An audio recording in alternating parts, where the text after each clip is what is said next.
हमने भी सोचा कि महाकुंभ है, चलो स्नान कर लिया जाए। लोग विदेश से भी आ रहे हैं, हम तो यहीं इंडिया में गुड़गांव में ही हैं। तो चलो प्लानिंग करते करते एक बार टिकट ली, ट्रेन कैंसिल हो गई। अब फिर हमने तत्कालीन बुक किया और पहुँचे पहले अपने गांव, जो अयोध्या में स्थित है। गोसाईगंज बाज़ार के पास एक छोटा सा गांव है, मिर्ज़ापुर है तो छोटा सा। वहाँ इंजीनियर, जज और बड़े दरोगा की कमी नहीं है हमारे घरानों में। हम लोग पहुंच गए ऑलरेडी अपने गांव। फिर गांव से हम निकले, गांव से हम अपने अयोध्या जाने के लिए निकले, अयोध्या के लिए निकले। हम बोले आए हैं, बेटा बाहर पढ़ता है, आया तो अयोध्या प्रभु श्री राम के बाल स्वरूप का दर्शन भी पाले, सौभाग्य की प्राप्ति होगी। चलो हम अयोध्या नगरी पहुँचे। बहुत लोगों ने हमसे कहा इस समय अयोध्या मत जाओ। मैं भैया ने भी कहा, वहाँ घर पे भी बात हुई, सबने कहा कि इस समय अयोध्या नहीं चाहिए। जो वहाँ के लोकल थे सभी लोगों ने कहा। फिर हम बोले चलो इतनी दूर आए हैं, फिर कब आए ना आए, चलती हैं।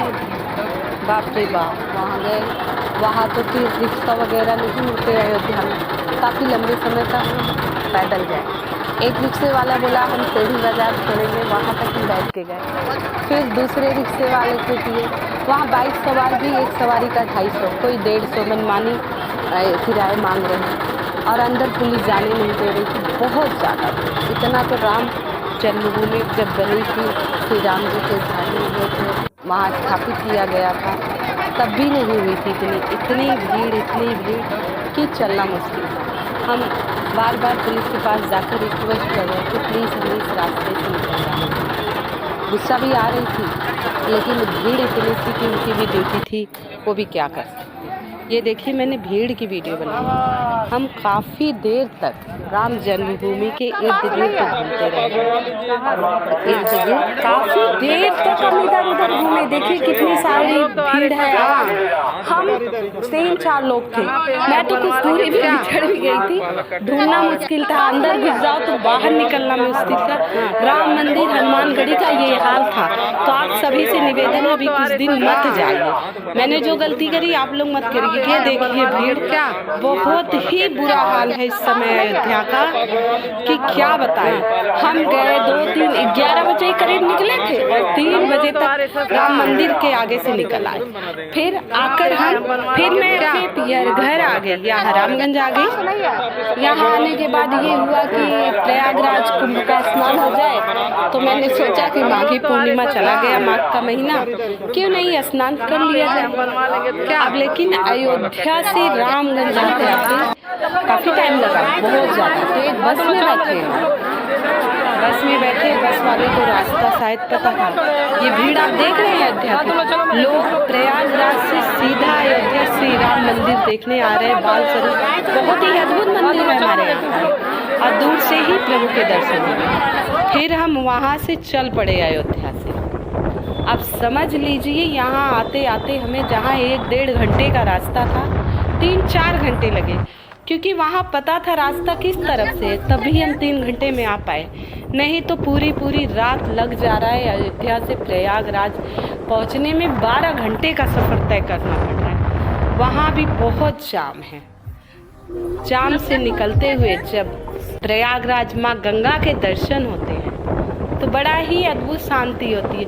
हम करीब यहाँ घर पहुँचे, फिर दूसरे दिन सुबह मॉर्निंग में हम 5:30 के लमसम, नहीं 5:15 के लमसम हम प्रयागराज के लिए प्रस्थान कर लिए थे। आइए मैं दिल्ली से प्रयागराज आने वाली भीड़ भीड़ देखिए, ये दिल्ली से प्रयागराज के लोगों की है। ये फ़ोटो हमें कहीं से मिली तो मैं बोली आप लोगों में वितरण करना ज़रूरी है। तो आप कृपया रिजर्वेशन कराइए, थोड़े दिन रुक के आइए। अब महाकुंभ 8 मार्च तक बढ़ गया है, आराम से 26 के बाद भीड़ कम हो जाएगी। तो ऐसी भीड़ में ना आए तो अच्छा है। काफ़ी सिरदर्दी हो रही है और जाम इतना बुरा है कि काफ़ी आगे बस रोक दे रहे हैं। करीब संगम तक 10-15 किलोमीटर अब भी पैदल चलना पड़ रहा है फिलहाल। हाँ, रेलवे स्टेशन से 2 किलोमीटर चलना पड़ता है। तो लेकिन यहाँ धाम पहुँचने में एक अच्छी अनुभूति। हम 5:15 के करीब घर से निकल गए थे। भैया को हमारे रास्ता पता था, तो वो रास्ते से घुमाते हुए हमें घाट तक गाड़ी से ही ले गए, पैदल नहीं चलना पड़ा। संगम के एरिया में नहाए, संगम तक नहीं पहुँचे। माँ गंगे सब जगह विराजमान है, माँ गंगे का आशीर्वाद है। तो निवेदन है जहाँ घाट है वहीं स्नान कीजिएगा। हम सुबह पहुँच गए 7:30 के लमसम, तो वहाँ हमने फिर स्नान किया। 151 डुबकी लगाई हमने सभी परिवार के लोगों की तरफ से। स्नान किए, थोड़ी देर वहाँ गंगा मैया की हमने पूजा की। पूजा करने के बाद सामर्थ्य अनुसार दान होता है। एक सीधा, जैसा कि मैंने सीधा आपके बारे में बताया था, ये देखिए लोगों का भीड़ देख लिए। घर बैठे ही गंगे मैया का दर्शन कीजिए, घर बैठे ही आप माता गंगा का दर्शन कीजिए। फिर वहाँ हम पूजा पाठ किए। एक सीधा हमारे यहाँ ले जाते हैं, जैसे स्नान करने के बाद वहीं किनारे पंडित जी बैठे रहते हैं, टीका लगाएंगे, मंत्र पढ़ते हैं। अब दक्षिणा सामर्थ्य अनुसार, ये नहीं कि आप 500 दो, 151 दो, 1000 दो, कोई डिमांड नहीं है। आप 11 रुपये रख दीजिए तो भी कुछ नहीं, वो कुछ नहीं मांगे। मंत्रोच्चारण किए विधिवत, और फिर हमने सीधे का दान दिया, उनका चरण स्पर्श करके आशीर्वाद लिया। फिर माता गंगा के अद्भुत दर्शन किए। कुछ देर तक हम खड़े रहे। कुछ देर आगे आकर शांत वातावरण में हम माँ गंगा के दर्शन किए। वहाँ माता से प्रार्थना की कि माता फिर बुलाइएगा। बड़ा अद्भुत सुखद अनुभव था। ये भी सौभाग्य की प्राप्ति होती है। सोचते रह गए, लेकिन कम से कम आने का मौका तो मिला। और जो वहाँ के लोकल है, स्नान करने जाना तो सुबह जाइए, सुबह भीड़ कम रहती है। क्योंकि हम सुबह गए ना तो भीड़ कम थी, लोग थे नहीं। लेकिन जब आते समय धीरे धीरे भीड़ बढ़ने लगी और गाड़ी को निकालना मुश्किल हो गया। बहुत ज़्यादा भीड़, धीरे धीरे लमसम 11 बजे तक बहुत ज़्यादा भीड़ हो गई। लेकिन हम लोग आराम से स्नान किए, दान किए, थोड़ा सा घूमे, फिर अपने घर को वापस आ गए। तो आप लोगों से निवेदन, स्नान करके वहाँ घाट से हट जाइए, इस तरह बिखेर कर मत बैठिए। देखिए, आप पुलिस प्रोटेक्शन है, सरकार ने सुविधा की है, लेकिन हमारी भी कुछ जिम्मेदारी है। लोग वहीं बैठकर जो भोजन करें मत कीजिए।